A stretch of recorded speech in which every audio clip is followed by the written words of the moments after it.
High guys, welcome to my channel Aditi লাইফস্টাইলে তোমাদের অনেক অনেক শুভেচ্ছা ভালোবাসা। আজকে অনেক দিন পর একটা ভিডিও নিয়ে এলাম। তো দেখো, সকাল সকাল বেরিয়ে পড়েছিলাম আমি, ননদিনী, সঞ্জুদা আর মেয়ে। তো দেখো কোথায় যাচ্ছি। হ্যাঁ, তো চলে এসেছি। দেখো, আমি রেডি হয়ে এসেছিলাম, কিন্তু যেহেতু চুড়িদার পরে এসেছিলাম, বোন বললো না সবাই শাড়ি পরে যাচ্ছে, তুমি শাড়ি পরবে না। তো ও জোর করে আমাকে ওর একটা শাড়ি দিল। তো দেখো, পরে রেডি হয়ে গেলাম। দেখো, এখানে হচ্ছে সখী ঠাকুর নিয়ে এসেছে। হ্যাঁ, আমরা যাব বাবা বড় কাছারির কাছে। আজকে আমার বোন পূজা, তার মেয়ের বড় কাছারি, তো সেখানেই যাব।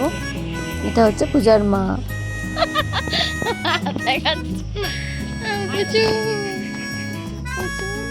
মামাম তো ঘুমাচ্ছে, গাড়িতে উঠে যাবে। এটা হচ্ছে পূজার ভাই বিজয়। তো দেখো সঞ্জুদা ঘোরাফেরা মানে ঘোরাঘুরি করছে আর কি। না, বেচারা অনেক কাজ করেছে। এই যে সকাল থেকে এই গাড়িটাকে বেলুন দিয়ে সাজাচ্ছিল দেখো। আর এখানে মাম্মাম তো সকাল থেকে অনেক সকালে উঠেছে, একটু মুডটা অফ আছে। অন্যদিন প্রচুর হাসাহাসি করে, কিন্তু আজকে একটু হাসছিল না, মানে প্রচুর বিরক্ত হয়ে যাচ্ছিলো। প্রচুর গরম একদিকে, তারপরে আবার সবাই মিলে চটকাচ্ছিল। দেখো সঞ্জুদা কি সুন্দর গাড়িটাকে সুন্দর করে বেলুন দিয়ে সাজিয়ে দিয়েছে। আর এখানে হচ্ছে বিজয় হচ্ছে ঠাকুরটাকে নিয়ে দাঁড়িয়েছিল। আমি বললাম দাঁড়াও একটু ভিডিও করে নিই। মহারাজ চলে এসেছে। ছোটো গাড়িটা প্রচণ্ড একটু ছোটো মতো। তো আমি আর সঞ্জুদা গাড়িতেই যাব। আমার মামামকে দেখো কত সুন্দর লাগছে।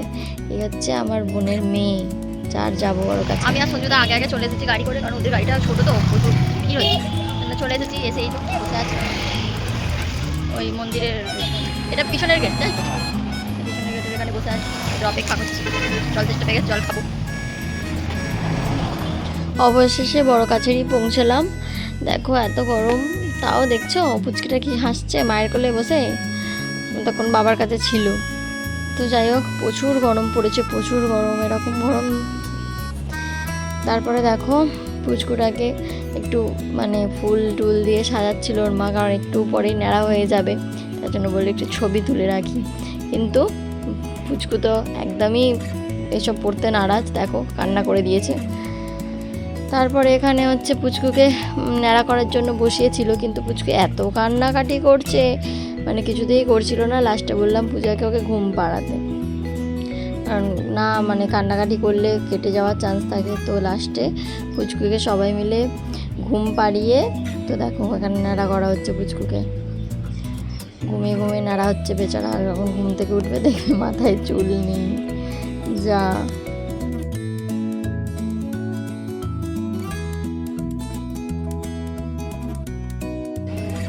তো দেখো, এখানে পুচকুকে দোলনায় শোয়ানো হয়েছে, কারণ সঞ্জুদা মানত করেছিল পুচকির ওজনের বাতাসা এখানে দেওয়া হবে। তো সেটাই করানো হচ্ছে, ওকে ওজন করি, ওর ওর মানে ওজনের বাতাসা বাবার কাছে হরির নূর দেওয়া হবে। তো সেই রকমই প্রস্তুতি চলছে আর কি। তো দেখো সঞ্জুদা এখানে মাথায় ওই বাতাসার গামলাটা নিয়ে চলে যাচ্ছে, আর বাবা সখীটাকে নিয়েছে।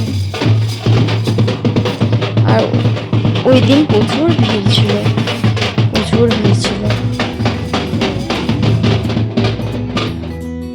এখানে পুচকুকে নিয়ে চলে আসা হয়েছিল বাবার পুকুরে স্নান করানোর জন্য। বেশ মজা করছে দেখো, ও ফার্স্ট টাইম পুকুরে স্নান করলো। ভালোই মজাতে আছে। ঘুম থেকে উঠেই পুকুরে স্নান করছে, চুপ করে চান করছে। দেখো কোনো নড়ছে না চড়ছে না। পূজাও চান টান করে নিল।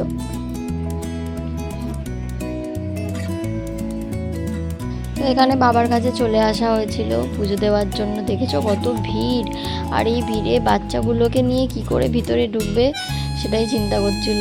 আর এখানে কিছু কিছু মানুষ আবার এত জোরে জোরে বাতাসা চড়ছিল, এটা বন্ধ করাটা খুব দরকার, কারণ বাতাসা একটু দূরে ছোড়াটাই ভালো, কারণ অনেক বাচ্চাদেরকে নিয়ে ওরা ওখানে ঘোরে।